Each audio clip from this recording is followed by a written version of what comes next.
তোমাদের সাথে এই মুহূর্তে রচিত বাংলা স্যার কম্পারেটিভ গুরু বাংলা অফিসিয়াল ইউটিউব চ্যানেলে তোমাদের সকলকে স্বাগত জানাই। আজকে যে বিষয় নিয়ে কথা বলতে চলেছি দেখতেই পাচ্ছ, থাম্বনেল থেকে বুঝেই গেছো, সেটা হচ্ছে আইসিডিএস সুপারভাইজার। হ্যাঁ, লাস্ট 2019 সালে কিন্তু পরীক্ষা হয়েছিল এবং তারপরে নিয়োগ হতে হতে অনেকটা সময় দেয় এবং তারপর দাঁড়িয়ে দেখা যায় 322 জনের নিয়োগে কিন্তু বিভিন্ন সমস্যা ছিল। নতুন সরকার আসার পর সেই 322 জনের নিয়োগ কিন্তু কমপ্লিটেড। রিসেন্টলি পিএসসির ওয়েবসাইটটিকে তোমরা ভিজিট করে দেখে নিতে পারবে, তার একদম নাম সহ লিস্ট পুরো বের করে দিয়েছে। তাহলে এবার কি স্যার নতুন করে আইসিডিএস এর সুপারভাইজার নিয়োগ হবে? তোমাদেরকে এই বিষয়ে আলোচনায় যাব। শুধু তাই নয়, এই এক্সামের জন্য যে যোগ্যতা লাগবে, পরীক্ষার পদ্ধতি কী রয়েছে, এজ কী রয়েছে, বেতন কী, এই সমস্ত কিছু আলোচনা কিন্তু ব্যাক টু ব্যাক যেতে থাকবো। তার আগে তোমাদেরকে বলে রাখি যে আইসিডিএস সুপারভাইজারের পাশাপাশি আইসিডিএসে কিন্তু আরও 3টে পদ রয়েছে। এই সমস্ত কিছু নিয়ে আলোচনায় যাবো আমরা। তার আগে তোমাদেরকে বলে রাখি, আমরা যে লক্ষ্য নিয়ে এগোচ্ছি সেটা হচ্ছে জিতবে তুমিও। তোমাদের জেতানোর জন্য কিন্তু কম্পারেটিভ গুরু বাংলা, এবং তোমাদেরকে এখানে যে ক্লাসগুলো চলছে সেটা কিন্তু অবশ্যইভাবে সকাল 9:30টায় চলছে ডেলি কারেন্ট অ্যাফেয়ার্স, সন্ধ্যে 6টায় ম্যাথ রিজনিং, বর্তমানে পঞ্চায়েত এক্সাম রিগার্ডিং, এবং অবশ্যই আইসিডিএস এবং ডাব্লিউবিপি রিগার্ডিং, এবং রাত্রি 9:30টায় একদম সাবজেক্ট ওরিয়েন্টেড ক্লাস চলছে। দেখতেই পাচ্ছ, মানে সোমবার এবং মঙ্গলবার এক একটা দিন এক একটা কিন্তু টপিকের ক্লাস চলছে। এবং অ্যাট প্রেজেন্ট কিন্তু সামনে মিসলেনিয়াস এক্সাম, বড় এক্সাম মিসলেনিয়াসের জন্য সমস্ত গ্র্যাজুয়েটরাই অ্যাপ্লাই করেছো এবং ফর্ম ফিল আপ করছো।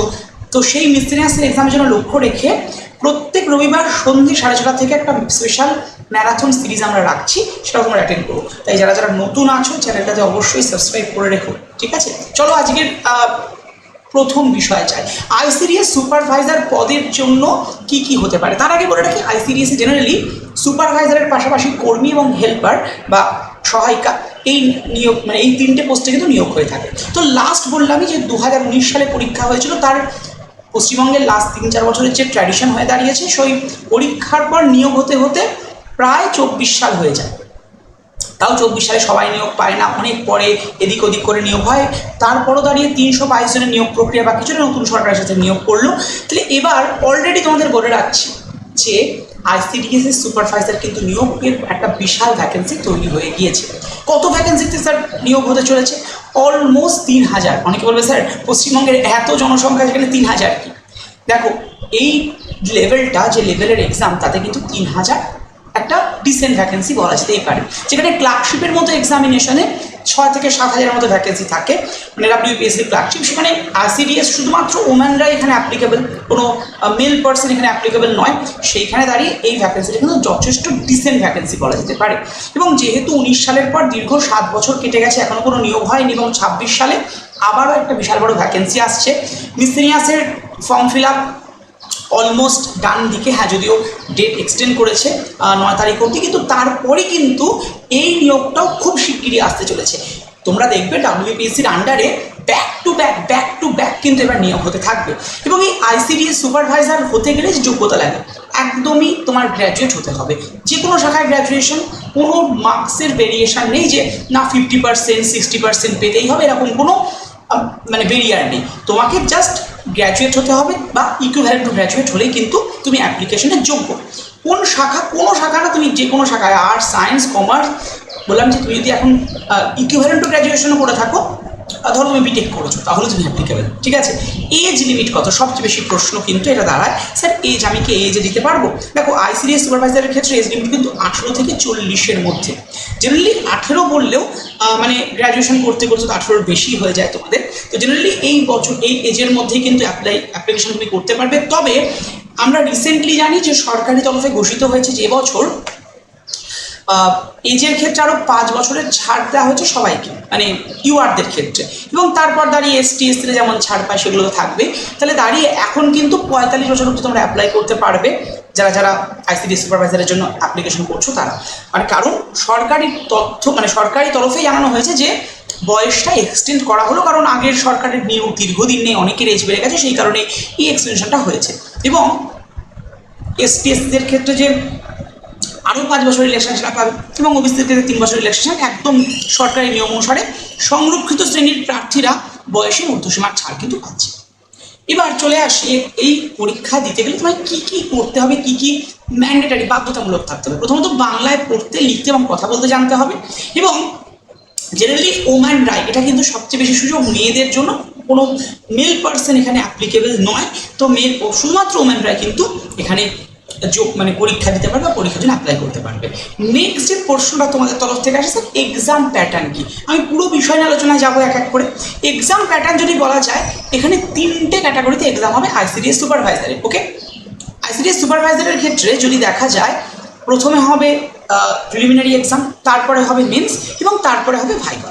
প্রিলিমিনারি এক্সাম হবে 1 ঘন্টার 100 নম্বর পরীক্ষা, যার মধ্যে তোমার ইংলিশ নেই, অনলি জেনারেল নলেজ রয়েছে, রয়েছে অ্যারিথমেটিক, রয়েছে রিজনিং। ওকে, জেনারেল নলেজ, অ্যারিথমেটিক, রিজনিং মিলিয়ে তোমার 100 নম্বরের পরীক্ষা হবে। এটাই তুমি যখন কোয়ালিফাই করতে পারবে, তারা কিন্তু মেন্স এক্সামে বসতে পারবে। কোয়ালিফাই করার পর মেন্স এক্সামে ইংলিশ রয়েছে, মানে ডেসক্রিপটিভ ইংলিশ, বাংলাও ডেসক্রিপটিভ, জেনারেল স্টাডিজ এবং অ্যারিথমেটিক। ওকে, অ্যারিথমেটিক, রিজনিং মিলিয়ে তারপর কিন্তু রয়েছে তোমার পার্সোনালিটি টেস্ট বা ভাইভা যাকে বলা হয়। ভাইভার যেমন মেনলি এখানে কি দেখা হয়, তোমার মানে কমিউনিকেশন স্কিল কতটা ভালো, তুমি কতটা সিচুয়েশন হ্যান্ডেল করতে পারছো, এগুলো কিন্তু দেখা যায়। যে কারণে তুমি হয়তো ইন্টারভিউতে 2টো প্রশ্ন বা 3টে প্রশ্ন পারলেও না, তাতেও কিন্তু কোনো ম্যাটার করে না, কারণ এটাকে বলা হয় পার্সোনালিটি টেস্ট বা পিটি। অর্থাৎ তুমি পার্সোনালি কীভাবে বিষয়গুলোকে হ্যান্ডেল করতে পারবে, সিচুয়েশনকে তুমি কীভাবে কন্ট্রোল করতে পারবে, সেটা কিন্তু মেন দেখা হয় এই ভাইভাতে।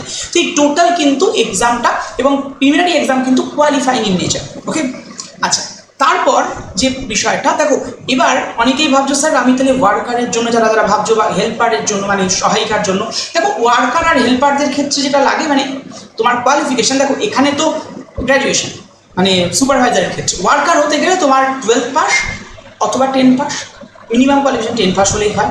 আর হেল্পার হতে গেলে বা সহায়িকা হতে গেলে মিনিমাম কোয়ালিফিকেশন 8 পাস লাগে। সেখানেও কিন্তু লিখিত পরীক্ষা এবং তারপরে ইন্টারভিউ হয়, কিন্তু মাঝখানে যে মেন্স এক্সাম সেটা হয় না, লিখিত পরীক্ষা তারপর ইন্টারভিউ। যদিও ওয়ার্কারের নোটিফিকেশান বা তোমার বলতে পারো যে হেল্পারের নোটিফিকেশান এখনই আসার সম্ভাবনা একটু কম, তবে সুপারভাইজারের নোটিফিকেশান খুব শিগগিরই, মানে খুব শিগগিরই আসবে। তার জন্য সকলকে বলবো চ্যানেলটার সাথে জুড়ে যাও, এবং 8927673858, আবারও বলছি 8927673858, এই নাম্বারে হোয়াটসঅ্যাপ করে তোমার আইসিডিএস মেনশন করে পাঠাও, দেখবে আইসিডিএস এর গ্রুপ এসছে, গ্রুপে জয়েন হয়ে যাও। গ্রুপের সমস্ত তথ্য তো পাবেই, তার পাশাপাশি আইসিডিএস রিলেটেড যে সমস্ত ক্লাস চলছে তার ফ্রি পিডিএফ তোমরা গ্রুপে আরামসে পেয়ে যাবে। ঠিক আছে, আচ্ছা এবার চলে আসি সবচেয়ে বেশি যে প্রশ্নটা থাকে, স্যার বেতন, স্যালারি কত? দেখো এখানে 3টে স্যালারি আমি তোমাদেরকে দেখাচ্ছি। প্রথম আসি সুপারভাইজারের স্যালারির ক্ষেত্রে। সুপারভাইজার পদে তোমাদের পে ব্যান্ড 2 এর অনুসারে স্যালারি থাকবে, যেটা মোটামুটি বেসিক পেটা থাকবে 7,100 থেকে 37,600, কিন্তু বেসিক পে। এরপরে আমরা মোটামুটি এই অনুসারে প্রদান করা হবে, এবং বেসিক পেটা মোটামুটি 27,000 থেকে 28,900 মধ্যে থাকবে। ওকে, এবার বেসিক পের ওপরে কী থাকছে, তোমার এইচআরএ যুক্ত হবে, ডিএ যুক্ত হবে, এবং মেডিকেল অ্যালাউন্সেস যুক্ত হবে, দিয়ে প্রায় তোমার এই 33 to 35 হাজারের কাছাকাছি স্যালারি। ঠিক আছে, এবং সেটা ইনক্রিজ করতে করতে ইনক্রিমেন্ট হতে তো অনেকটাই বেড়ে যায়, কিন্তু ইনিশিয়াল স্টেজে তোমার এটি স্যালারি থাকবে, তারপরে তো তুমি পিএফ কাটিয়ে কতটা নেবে সেটা তোমার উপর ডিপেন্ড করছে। মানে তোমার বেসিক পে থাকছে 27,000 থেকে 28,000, এর সাথে যুক্ত হচ্ছে এইচআরএ 12%, এর সাথে যুক্ত হবে তোমার ডিএ, এর সাথে যুক্ত হবে তোমার মেডিকেল অ্যালাউন্সেস, মিলিয়ে মেডিকেল অ্যালাউন্সেস 500 টাকায় থাকে সব ক্ষেত্রে, সেটা মিলিয়ে তোমার কিন্তু স্যালারিটা থাকবে 33,735 থেকে 35,000-এর কাছাকাছি। তবে হ্যাঁ, এবার যদি সব এই নতুন যে পে কমিশন আসছে, অবশ্যই আসবে ওয়েস্ট বেঙ্গলে, সেই পে কমিশন অনুসারে কিন্তু স্যালারি আরও ইনক্রিজ করবে, কারণ ডিএ বৃদ্ধি পাবে সেই পে কমিশনে, সকলে জান। আচ্ছা নেক্সট, এটা তো বলো সুপারভাইজারের ক্ষেত্রে। অঙ্গনওয়াড়ি কর্মীদের ক্ষেত্রে জেনারেলি এক্ষেত্রে কিন্তু ডিএ বা এইচআরএ পায় না, কারণ এটা অ্যাকচুয়ালি ভলেন্টিয়ারি পোস্ট হিসেবে কাউন্ট করা হয়ে থাকে এই অঙ্গনওয়াড়ি কর্মীদের, মানে যারা ওয়ার্কার রয়েছেন, এডাব্লিউডব্লিউ ওয়ার্কার, তাদের যে স্যালারিটা সেটা কিন্তু 4,500 থেকে 9,000। ঠিক আছে, এটার মধ্যেই থাকে, এবং কেন্দ্র রাজ্য এখানে কিন্তু ভাগাভাগি করে টাকাটা দেয়, কেন্দ্রের থেকে একটা টাকা যায় এবং রাজ্যের থেকে একটা টাকা যায়। তাও এই কারণেই মানে অঙ্গনওয়াড়ি ওয়ার্কারদের ক্ষেত্রে একদম যেটা হয়, মানে সরকারি চাকরি কাইন্ড অফ, কিন্তু কাইন্ড অফ প্রপারলি নয়, সেই কারণে কিন্তু এইচআরএ, ডিএ বা আদার্স কিছু ফেসিলিটিস থাকে না এখনও অবধি, এবং সেক্ষেত্রে ওই টাকাটাও প্রপারলি একদম প্রত্যেক মাসের 1 তারিখেই অ্যাকাউন্টে ক্রেডিট হয় এমনটাও নয়। শুধুমাত্র কর্মীরা নয়, সহায়িকাদের ক্ষেত্রেও সেম প্রবলেম সহায়িকারা ফেস করো। সেক্ষেত্রে তাদের স্যালারি যেটা থাকে 2250 থেকে 5000, এটা হচ্ছে সহায়িকাদের স্যালারি।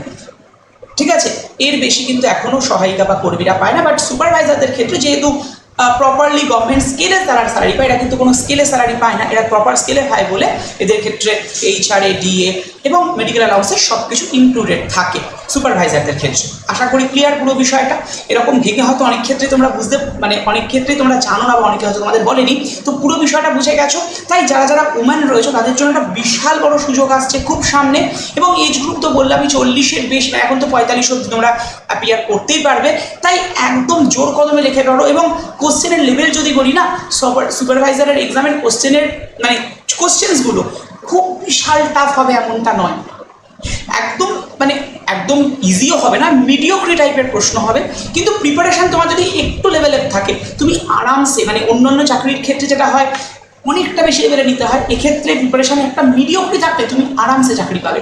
যারা যারা হয়তো অনেকদিন পড়াশোনা ছেড়ে দিয়েছো, যারা নতুন করে পড়াশোনা শুরু করবে ভাবছো, দেখো আমাদের 3 ধরনের ক্যাটাগরিতে স্টুডেন্ট, একটা নতুন করে পড়াশোনা শুরু করা, একটা 2-3 বছর ধরে প্রিপারেশন, 4 বছর ধরে প্রিপারেশন চলছে, আর একটা ক্যাটাগরি অফ স্টুডেন্টও যারা দীর্ঘদিন পড়াশোনা ছেড়ে দিয়েছো, আবার মনে করছো যেহেতু নতুন সরকারের নিয়োগ অনেক কিছু হতে চলেছে, এজ বেড়েছে, তো আবার রিজিউম করবে। তাদের উদ্দেশ্যে বলবো রিজিউমটা করো, কাম ব্যাক করো। কারণ এখানে সত্যি বলতে একটু এফর্ট দিলে, একটু ভালো করে এফর্ট দিলে, একটু প্রপার স্ট্র্যাটেজিক্যালি পড়লে, একটু গাইডের হেল্প নিয়ে পড়লে তুমি কিন্তু আরামসে সুপারভাইজারের জবটা পেতে পারো। এবং লুকারেটিভ স্যালারি স্কেল থেকে শুরু করে সব কিছু তো থাকছেই এর মধ্যে। তাই দেরি নয়, অবশ্যই প্রিপারেশন এখন থেকে শুরু করো। যদি মনে করো প্রিপারেশন করবে কি করে বুঝতে পারছো না, কীভাবে এগোবো, কোথাও কোনো কোয়ারিজ রয়েছে, তার জন্য আমাদের এই যে হোয়াটসঅ্যাপ নাম্বারটা দেখতে পাচ্ছ, এই হোয়াটসঅ্যাপ নাম্বারে তোমাদের ICDS লিখে পাঠিয়ে দাও। এই হোয়াটসঅ্যাপ নম্বরে শুধুমাত্র ICDS লিখে পাঠাও, দেখবে তোমাদের কাছে ICDS এর গ্রুপ জার্নের লিঙ্ক চলে আসবে। প্রথমে রয়েছে WPSC গ্রুপ, তারপরে রয়েছে পঞ্চায়েত গ্রুপ, তারপরে রয়েছে ICDS এর গ্রুপ। এই ICDS এর গ্রুপে জয়েন হয়ে যাও, সমস্ত তথ্য কিন্তু পেয়ে যাবে। হ্যাঁ, তুমি যদি পঞ্চায়েতের এক্সাম দাও, সামনে যেন পঞ্চায়েতের বিশাল বড় ভ্যাকেন্সি, পঞ্চায়েত এক্সাম থেকে পঞ্চায়েত গ্রুপে জয়েন হয়। এবং যদি সাথে মিসজেনিয়াস বা IDO যেগুলো আসতে চলেছে, IDOর এক্সাম নোটিফিকেশন খুব শিগগিরই আসছে, তাদের চাইলে তুমি WPSC গ্রুপে জয়েন হতে পারো। তবে ICDSকেই যারা শুধুমাত্র লক্ষ্য রেখেছো, তারা কিন্তু অবশ্যই ICDS গ্রুপে জয়েন হয়ে যাও। ICDS গ্রুপে সমস্ত তথ্য থাকতে থাকবে, ডে বাই ডে তোমাদের ফর্ম যখন বেরোবে, নোটিফিকেশান যখন প্রপারলি আসবে, খুব শিগগিরই আসছে। এটুকু বলতে পারি, মে মাসের শেষ থেকে জুন মাসের প্রথমে কিন্তু নোটিফিকেশান আসবে। অলরেডি মে মাসের শেষের দিকে আমরা চলে এসেছি, কিন্তু হয়তো নেক্সট উইক থেকে জুন মাসের একদম ফার্স্টের দিকেই নোটিফিকেশান কিন্তু আসছে। তাই দেরি নয়, প্রপারলি প্রিপারেশন শুরু করো, জোর কদম প্রিপারেশন শুরু করো, ভালো তো তোমার হবে। আর হ্যাঁ, কম্পিটিটিভ গুরুর চ্যানেলটাকে অবশ্যই সকলে সাবস্ক্রাইব করে রেখো, কারণ তোমরা চাইলে এখানে প্রপারলি ICDS এর জন্য ক্লাস শুরু হবে যদি তোমরা চাও। আর হ্যাঁ, আমাদের টেলিগ্রাম চ্যানেলে তোমরা সকলে জয়েন হয়ে যাও। এই যে স্ক্যানার দেখতে পাচ্ছ, স্ক্যানারে স্ক্যান করে জয়েন হতে পারো, অথবা টেলিগ্রামে গিয়ে সার্চ করে নাও কম্পিটিটিভ গুরু, এই লোগোটা দেখতে পারবে। গ্রুপে চ্যানেলে জয়েন হয়ে, চ্যানেলে কিন্তু ডেলি কুইজ চলছে, ক্লাস PDF যাচ্ছে এবং ক্লাসের বিভিন্ন তথ্য বা লিঙ্ক তো যাচ্ছে।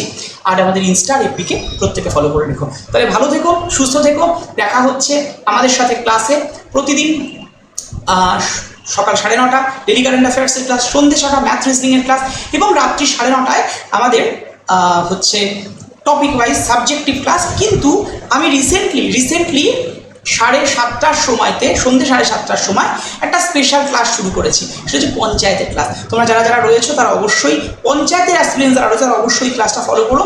এবং তোমাদেরকে কথা দিতে পারি, তোমরা যদি চাও কমেন্ট বক্সে কমেন্ট দিতে চাই ক্লাস চাও কিনা, তাহলে ICDS এর ক্লাসও কিন্তু এই চ্যানেলে শুরু হবে। বেস্ট অফ লাক, দেখা হচ্ছে ক্লাসে তোমাদের প্রত্যেকের সাথে।